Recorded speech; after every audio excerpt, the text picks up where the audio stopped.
Bonjour, chers auditeurs de la Victoire de l'amour. Bienvenue à ces Matins de Dieu où on ouvre la parole de Dieu et que vous avez l'occasion d'entendre. Je vous invite à fermer vos yeux et vous attendre à Dieu pour parler à votre cœur ce matin. Je lis à partir de l'Évangile selon Matthieu, le chapitre 14, cette histoire bien connue.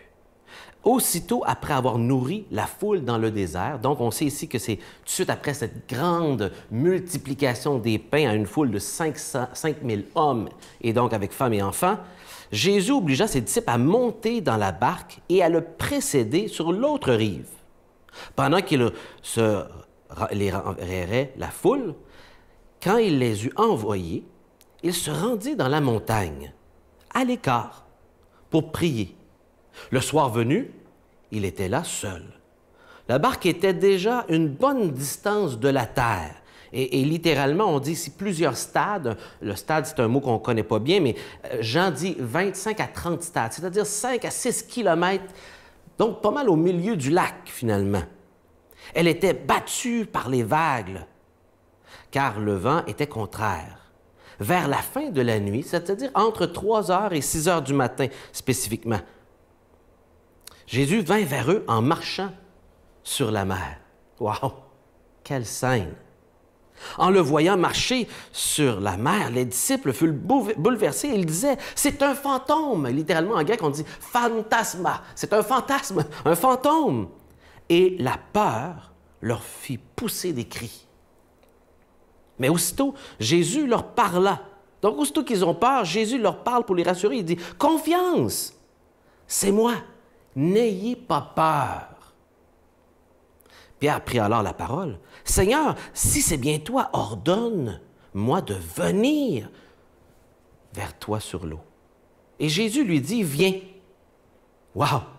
On ne serait pas attendu à cette réponse, et pourtant il dit, viens. Pierre descendit de la barque et marcha sur les eaux pour aller vers Jésus.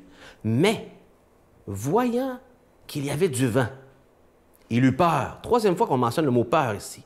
Et comme il commença à s'enfoncer, il cria, « Seigneur, sauve-moi! » Et aussitôt Jésus étendit la main. Encore là ici, aussitôt qu'ils ont eu peur, il a dit, aussitôt Jésus parla. Aussitôt qu'il commence à caler, on dit, Jésus aussitôt étendit la main et il le saisit et lui dit, « Homme de peu de foi, pourquoi as-tu douté?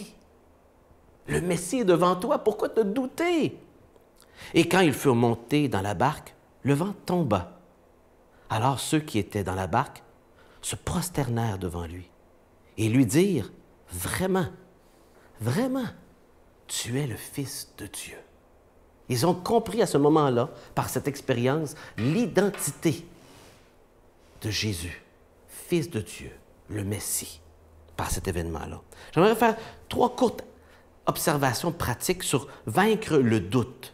Ici, le mot « doute » n'arrive pas souvent et on voit ailleurs dans l'usage du mot « doute » que c'est quelque chose qui peut arriver, même si on a quelque chose devant nous qui est évident, on peut en douter pourtant. Et la première observation que je fais ici, c'est qu'avant que toute cette situation-là se passe, Jésus se retire. La situation va découler d'un moment où Jésus prend un temps à part avec le Père Céleste dans la prière. C'est quelque chose qui nous échappe souvent, qu'avant d'avoir marché sur les eaux, Jésus a pris du temps à part, à se ressourcer dans sa relation avec le Père Céleste. Deuxièmement, pour vaincre la peur, le doute, bien Jésus invite à la confiance en lui. Et on voit ici qu'ils ont vu un fantôme, ils ont vu quelque chose de leur imagination, un fantasme, et ils ont crié, ils ont perdu dans leurs émotions le contrôle. C'était la panique. Et Jésus dit, ayez confiance pour vaincre votre peur. Le mot peur ici, c'est phobéo, duquel on a le mot phobie. Hein? Votre phobie. Ayez confiance en moi pour vaincre votre phobie. On a tous différentes phobies, des situations qui nous font peur. Et finalement, il dit, voyant le fort vent, il eut peur. Pour se battre contre cela, il faut faire confiance à Dieu, parce que quand on regarde à droite et à gauche, tout est là pour nous décourager, nous faire peur, nous faire douter et manquer de confiance. Alors, il faut garder les yeux sur Jésus. Et ironiquement, ici, dans la situation, Pierre était plus en sécurité sur l'eau avec Jésus, parce que Jésus y était, que dans la barque sans Jésus. Est-ce que Jésus est avec vous dans la barque ou êtes-vous seul dans votre barque? Et finalement, on voit à la fin que lorsque Jésus a calmé la tempête, il a aussi calmé leur cœur. Et lorsqu'il a calmé leur cœur, ils ont compris que celui-ci était le Tout-Puissant incarné en homme, avec la toute-puissance dans ses mains. Et c'est ce qui peut vaincre notre phobie, de savoir qu'on fait confiance à celui qui est tout-puissant, qui a la puissance sur les eaux, puissance de marcher, de dominer ces eaux-là, et que celui-ci nous entend lorsqu'on lui parle, que celui-ci peut nous sauver de toute situation, et que celui-ci nous a tellement aimés qu'il nous a envoyé son Fils Jésus. Pour vaincre le doute, les amis, faisons-lui confiance. Que le Seigneur vous bénisse.